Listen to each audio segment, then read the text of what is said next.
دیکھو ربیع الاول کے بارے میں لوگ اکثر ایک سوال پوچھتے ہیں کہ عید میلاد النبی منانا، اس میں جشن کرنا، نبی صلی اللہ علیہ وسلم کی آمد پہ خوشی منانا، یہ اسلام میں کیسا ہے؟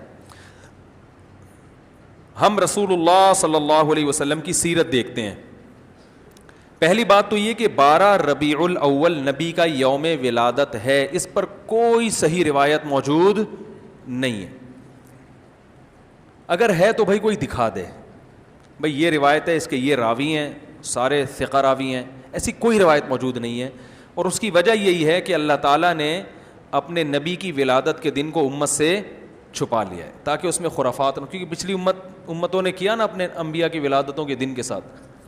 لیکن اگر فرض کر لیں، لوگ بحث کرتے نہیں جی فلاں نے لکھا ہے تو فلاں نے لکھا ہے، چلو مان لیا کہ 12 ربیع الاول نبی کا یوم ولادت ہے، تو ہمیں رسول اللہ صلی اللہ علیہ وسلم کی سیرت میں یوم ولادت پہ کیا کرنا ملتا ہے؟ احادیث صحیحہ سے صحیح حدیث ہے کہ نبی صلی اللہ علیہ وسلم پیر کے دن کا روزہ رکھتے تھے. صحابہ نے پوچھا کیوں؟ آپ نے فرمایا یہ میرا یوم ولادت، پیر کو آپ پیدا ہوئے.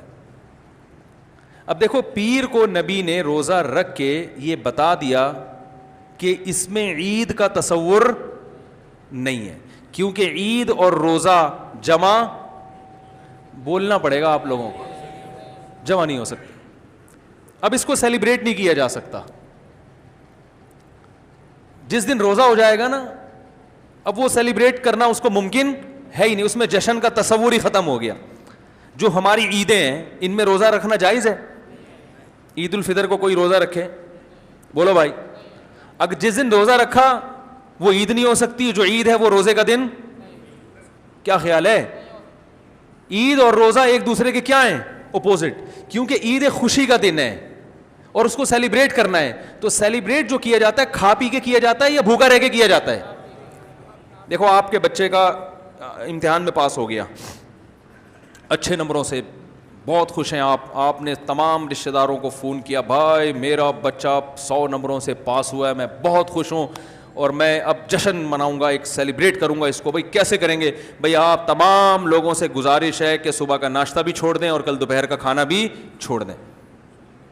ہاں بھائی یہ کیا ہو گیا بھائی؟ یہ خوشی ہے یا کوئی غم ہے بھائی؟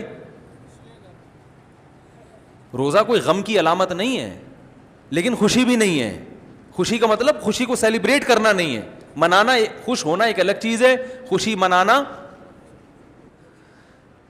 بھائی خوش ہونے پر تو ہم بھی کوئی پابندی نہیں لگا رہے کہ آپ 12 ربیع الاول کو خوش ہو جائیں. مسئلہ ہے خوشی منانا. منانے کا صرف عید کو خوش ہونے پر کبھی بھی نہیں منائی جائے گی، صرف عید کے دن یا کوئی خوش یعنی یہ کوئی کھانا کھلا کے. تو آپ کے بچہ 100 نمبروں سے پاس ہوا، آپ نے کہا کہ ہم خوشی منائیں گے. بھائی کیسے منائیں گے؟ آپ بھی کھانا چھوڑ دیں اور ہم بھی کھانا لے. بھائی وہ کہیں گے بھائی پہلے ہم اس طرح تو ہوگا کہ آج ہم زیادہ کھائیں گے، اس طرح تو منائی جاتی ہے. تو یہ بات سمجھ میں آ گئی. دوسری بات، دوسری دلیل، جمعے کا دن بھی چھوٹی عید ہے نا، اس کو بھی عید کہا گیا ہے روایتوں میں. اسی وجہ اور عید کے بہت سارے احکام جمعے کے دن بھی لاگو ہوتے ہیں. غسل کر کے نہا دھو کے مسجد میں اجتماع ہوتا ہے، عید کے دن بھی غسل کر کے نہا دھو کے اجتماع ہوتا ہے. نبی جمعے کے دن بھی اچھے کپڑے پہنتے تھے، ہم عید کے دن بھی بولتے کیوں نہیں اچھے کپڑے پہنتے ہیں. جمعے کے دن بھی خوشبو لگا کے نہا دھو کے، عید کے دن بھی ایسے ہی. اور حدیث میں جمعے کے دن کو بھی روزے کے ساتھ خاص کرنے سے منع کیا گیا ہے. لا تختصوا لیلۃ الجمعۃ بصلاۃ ولا یوم الجمعۃ بصوم. حدیث میں آتا ہے جمعے کی جو رات ہے اس کو عبادت کے ساتھ خاص مت کرو اور جمعے کے دن کو روزے کے ساتھ خاص مت. جمعے کو روزہ رکھنا کوئی اضافی فضیلت نہیں ہے. ویسے جائز ہے روزہ رکھنا کہ آپ کی چھٹی جمعے کو ہوتی ہے اس لیے رکھ لیا تو ایک الگ بات ہے، لیکن اس کو خاص فضیلت دے کے رکھنا تو یہ مکمل عید تو نہیں ہے. اس میں عید کا لک بہرحال بولو بھائی ہے. خطبہ بھی ہے، جیسے عیدین میں خطبہ بھی ہوتا ہے، 2 رکعتیں ہیں عیدین میں بھی 2 رکعت، تو لک ہے اس میں. اب ذرا ٹیکنیکل پوائنٹ کو سمجھیے گا آپ لوگ. یہودی سب سے پرانی قوم ہے، ان کے لیے جو مقدس دن تھا وہ کون سا تھا؟ ہفتہ، اور وہی ان کی چھوٹی عید تھا. سمجھ رہے ہیں نا, اسی میں وہ اجتماع کرتے تھے. عیسائی اس کے بعد آئے, ان کے لیے کون سا ہوا؟ اتوار کو, جو ہفتے کے بعد ہے. مسلمان ان کے بھی بعد آئے, تو ہمارے لیے کون سا ہونا چاہیے تھا؟ پیر. اور یہ یوم ولادت بھی تھا, تو اس کو تو زیادہ فضیلت ہونی چاہیے تھی نا بھائی, عقلی لحاظ سے بھی اور جو حکمت ہے اس کے لحاظ سے بھی. عقلی لحاظ سے اس لیے کہ وہ پہلے تھے تو ہفتہ, پھر اس کے بعد اتوار, تو اب ہمارے لیے پیر. اور اس لیے بھی کہ نبی کا یوم ولادت ہے, تو یہ بطریق اولا پیر کے دن کو فضیلت ملنی چاہیے تھی, کیونکہ وہ نبی کا یوم ولادت ہے. لیکن چونکہ اس میں عید کا کانسیپٹ ہے نا, اس لیے پیر کا نہیں ہوا, بلکہ ریورس کر کے کہاں لے گئے؟ جمعے کی طرف. تو پیر کے دن یا نبی کے یوم ولادت سے عید کا کانسیپٹ اسلام نے کھرچ کے نکال دیا ہے کہ اس میں عید کا کانسیپٹ ہو ہی نہیں سکتا, اپوزٹ ہے اس کا, روزہ ہے. بات آ رہی ہے سمجھ میں؟ تو اس لیے 12 ربیع الاول اگر نبی کا یوم ولادت ہے بھی, تو بہت کچھ بھی اگر کرنا ہے تو روزہ رکھنا, ہم تو اس کے بھی قائل نہیں ہیں روزے رکھنے کے, کیونکہ نبی نے پیر کا رکھا ہے, 12 ربیع الاول کا نہیں رکھا. لیکن اگر آپ کو کھینچ تان کے کچھ نہ کچھ ثابت کرنا ہی ہے, تو آپ اس دن کو روزے کا تو قرار دے سکتے ہیں.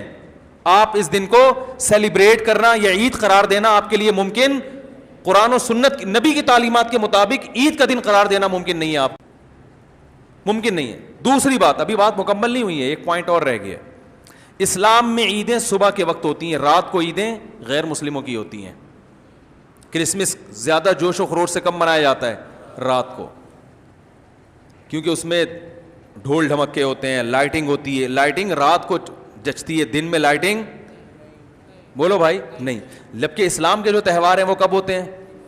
صبح کے وقت. صبح آپ اشراق کے وقت آؤ گے, نماز پڑھو گے, سوئیاں کھاؤ گے, گلے ملو گے, پتلی گلی سے نکل لو. عید الاضحیٰ میں بھی صبح آؤ گے, نماز پڑھو گے, قربانی کرو گے, گوشت کھاؤ گے, ٹھیک ہے نا. یہ سب کام تبھی فقہاء نے لکھا ہے کہ مغرب کی نماز کے بعد جانور کو قربان کرنا مکروہ ہے, جائز ہے مگر مکروہ, کیونکہ شاعر اسلام میں سے ہے, دن میں ہوگا. یہ رات کو شریعت نے اس لیے نہیں رکھا کہ رات کا وقت نا گناہوں کی طرف لے جاتا ہے. جب خوشی منائی جاتی ہے تو رات کو انسان ٹریک سے ہٹنے کا خطرہ زیادہ ہوتا ہے. جبکہ 12 ربیع الاول کو جو عید منائی جاتی ہے وہ دن میں زیادہ منائی جاتی ہے یا رات کو؟ ساری لائٹنگ رات کو ہوتی ہے, سارے جو نعت اور میوزک کے ساتھ وہ سب کب ہو رہا ہے؟ رات کو. یہ خود اسلام کے مزاج کے خلاف ہے.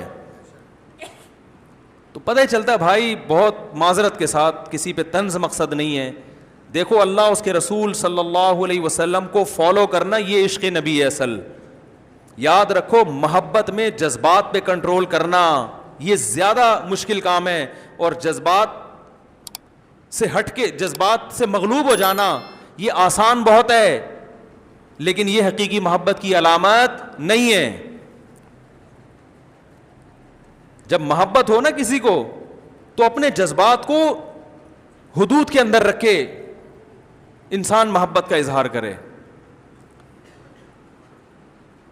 اپنے جذبات کو غالب کر لینا, نبی کا عشق ہر مسلمان کو ہے, ہر ایک کا دل چاہتا ہے یہ کرے یوں کرے نبی کی یاد میں, لیکن آپ اپنے اس جذبات پہ کنٹرول کریں. بولے بھائی رسول اللہ صلی اللہ علیہ وسلم کی جو اطاعت ہے وہ پہلے ہے, اپنے جذبات